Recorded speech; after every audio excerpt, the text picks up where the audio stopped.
It's really easy to tell somebody else, hey, just trust in the Lord. But when you don't have a paycheck, or when you're battling depression, or when you feel all alone, how do you trust in God at that moment?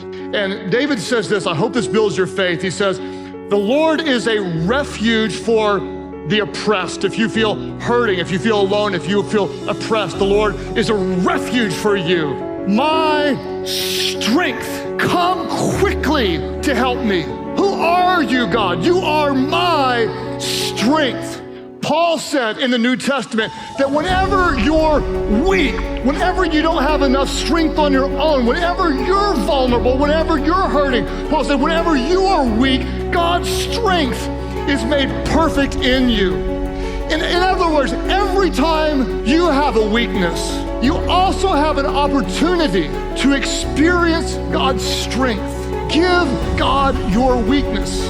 When you give him your weakness, he will give you his strength, who is God. You are my strength. I went to college, and maybe like many of you, I got kind of wild.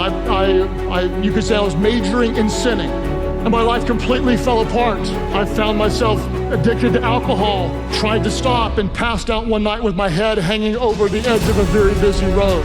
And I got so low.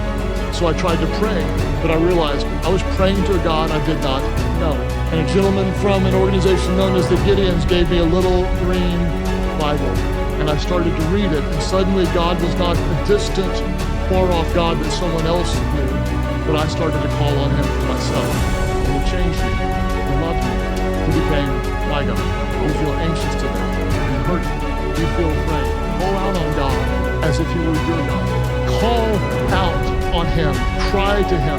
If you're hurting today, just tell him you're hurting. If you're mad, unload on him. I promise you, he can handle it.